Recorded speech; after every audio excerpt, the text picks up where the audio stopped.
राधे राधे साथियों,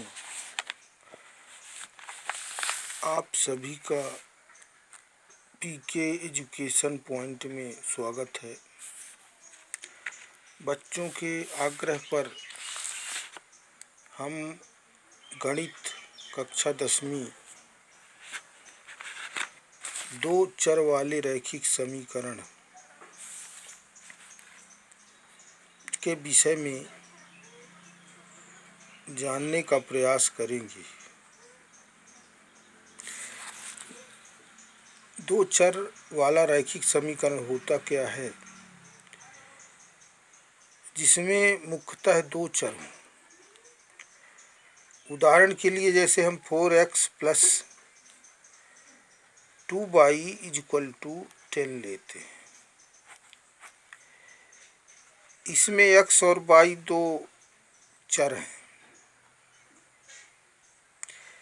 यही समीकरण जो है दो चर वाला रैखिक समीकरण कहलाता है। इसकी परिभाषा है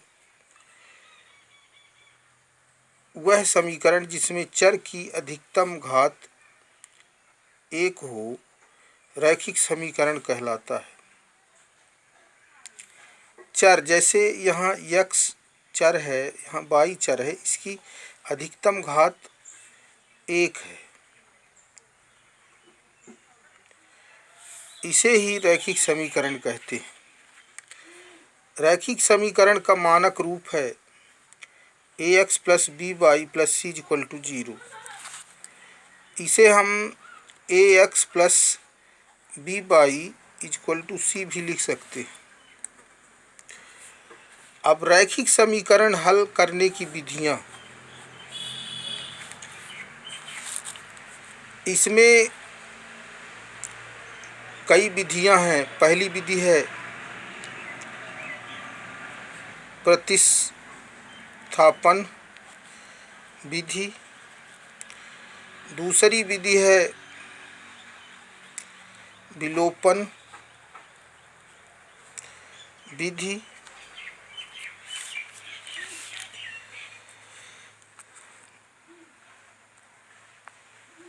तीसरी विधि है वज्र गुणन फल विधि। इस तरह से कई विधियां हैं। तो आज हम जो है तो प्रतिस्थापन विधि के विषय में जानने का प्रयास करेंगे। जैसे यहाँ 3x plus 2y equal to 14 है, एक समीकरण है, नंबर 1 मान लेते हैं इसको। दूसरा समीकरण हम लिए हैं x प्लस 4y बराबर 7। ये जो है दूसरा समीकरण है। यहाँ देखें, हम समीकरण 2 को निम्न प्रकार से लिख सकते हैं। जैसे ये माइनस एक्स प्लस 4y बराबर 7 है, 4y बराबर 7 है। इसे हम अगर इधर ले आए, इसे दूसरे पक्ष में, तो x बराबर हो जाएगा 4y माइनस 7 इधर चला जाएगा। तो यहाँ x बराबर 4y माइनस 7 हुआ। इसे हम समीकरण तीसरा नाम दे देते हैं। अब समीकरण 3 से x का मान समीकरण 1 में रख लेते हैं। जो समीकरण 3 का x का मान है उसे हम समीकरण 1 में रख देते हैं, क्योंकि 2 से हम लिए हैं, अब 1 में रखेंगे। तो यहाँ देखें, ये x की जगह जो है तो हम 4y माइनस 7 रख दिए इसमें। अगर हम देखते हैं, यहाँ 3x प्लस 2y बराबर 14 था, तो हम यहाँ x के जगह 4y माइनस 7 रख देते हैं। तो प्लस 2y बराबर 14 हो गया 14। अब यहाँ इसका इंटू कर लेते हैं 4 तिहाई 12 बाई हो गया और 7 त्रिक 21 हो गया, माइनस में हो गया, प्लस 2 बाई बराबर 14। अब 14 बाई ये 12 बाई ये और 2 बाई ये, तो 14 बाई हो गया बराबर 14 प्लस 21, ये इधर आ गया, पक्षांतर हो गया। अब यहाँ 14 बाई बराबर 35, जोड़ दिए, 4 1 5 और 2 1 3, तो यहाँ बाई बराबर हो गया, देखें 35/14, तो 5 सत्ते 35, 2 सत्ते 14 कट गया, तो बाई बराबर क्या आ गया 5/2। अब देखें इस बाई का मान जो है समीकरण हम 3 में रख देते हैं, तो हमें x बराबर, यहाँ समीकरण जो 3 था वो 4 बाई माइनस 7, x बराबर 4 बाई माइनस 7 था, तो यहाँ बाई के जगह जो है हम 5/2 रख देते हैं, तो 4 इंटू 5/2 माइनस 7। अब यहाँ x बराबर 10 माइनस 7 हो गया, तो ये कट गया, 2 दूनी 4 5 दूनी 10 बचा 10 ऋण 7 हो गया, तो 10 में से 7 निकल गए 3, x बराबर 3 हो गया। तो आता है x बराबर 3 और y बराबर 5/2। इस तरह से ये समीकरण का क्या हुआ, हल हुआ। अब हम आगे जो है तो प्रश्नावली 3.3 के कुछ सवालों को हल करते हैं इसी विधि से। पहला सवाल है, देखें बुक खोल लें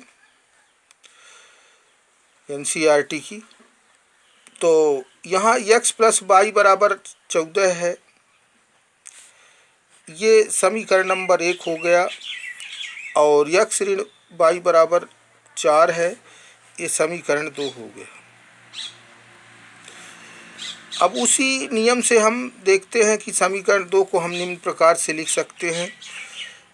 यहाँ इसको पक्षांतरण कर दिए, ये बाई को, तो ये इधर आया तो धन हो गया, तो x बराबर क्या हो गया 4 प्लस बाई। इसका नाम हम समीकरण 3 दे देते हैं। समीकरण 3 से x का मान समीकरण 1 में रखने पर, तो समीकरण था x धन बाई बराबर 14, तो यहाँ x बराबर क्या आया है 4 प्लस बाई, तो x के जगह हम 4 प्लस बाई बराबर 14 हो गया, तो 4 प्लस बाई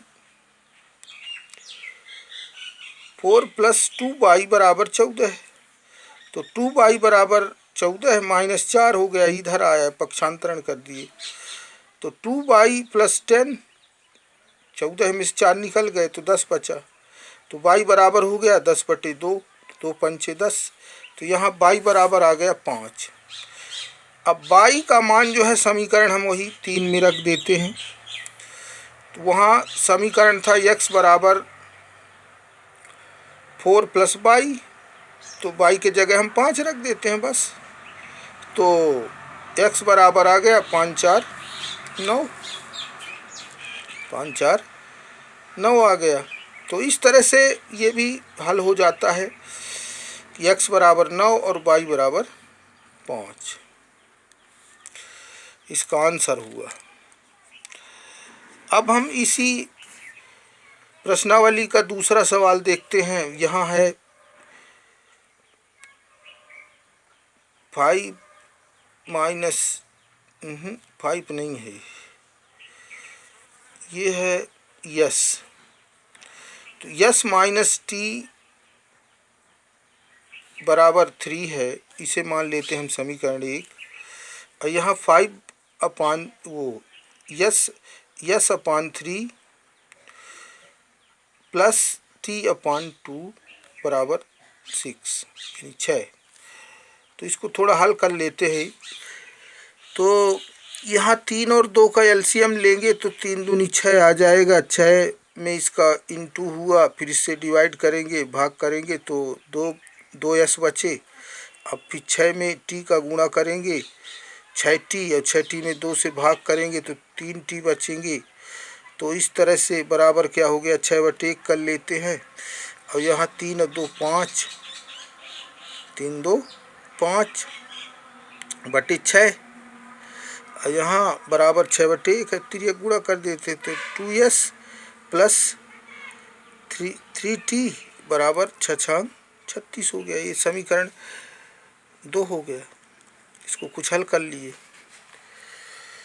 अब यहाँ समीकरण 1 को हम निम्न प्रकार से लिख सकते हैं। हम एक को कर दिए हो गए, 2 को भी ले सकते हैं, 1 को भी। तो यहाँ यस बराबर है 3t plus t, 3 plus T, sorry. तो इस तरह से देखें, यस ये t को हम पक्षांतरण कर दिए तो ये प्लस में हो गई। तो यस बराबर हो गया 3 प्लस टी। इसे हम समीकरण तीसरा नाम दे देते।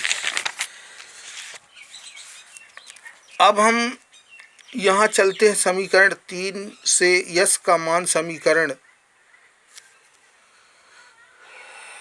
किसमें 2 में रखने पर, तो इसमें रख देते हैं 2 में। तो यहाँ 2s प्लस 3t बराबर क्या है, 36 है। तो हम यस के जगह जो है, यस का जो मान आया है उसको रख देते हैं, तो 2, और यहाँ यस का मान ये 3 प्लस टी रख देते हैं, सॉरी। तो प्लस 3t बराबर 36 हो गया।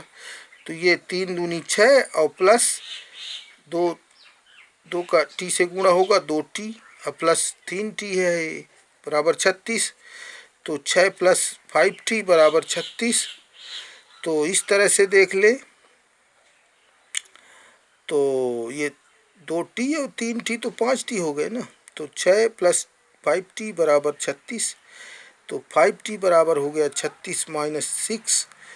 तो 5t बराबर ये इधर पक्षांतरण हुआ 6, तो 30 हो गया 30। तो t बराबर हो गया 30/5, 5 6 30 कट गया, तो t बराबर आ गया 6।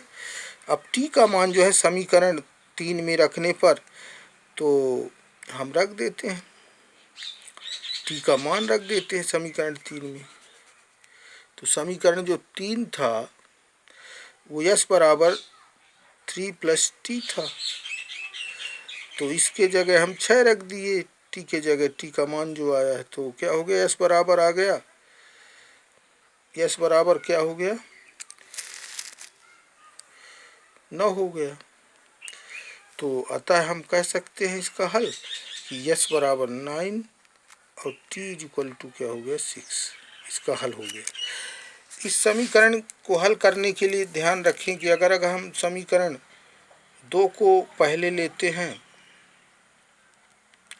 तो मान हम 1 में रखें, और जो 1 को लेते हैं तो 2 में रखें, तो सरलता मिलेगी। अब आगे वीडियो में हम पुनः आपके पास उपस्थित होंगे।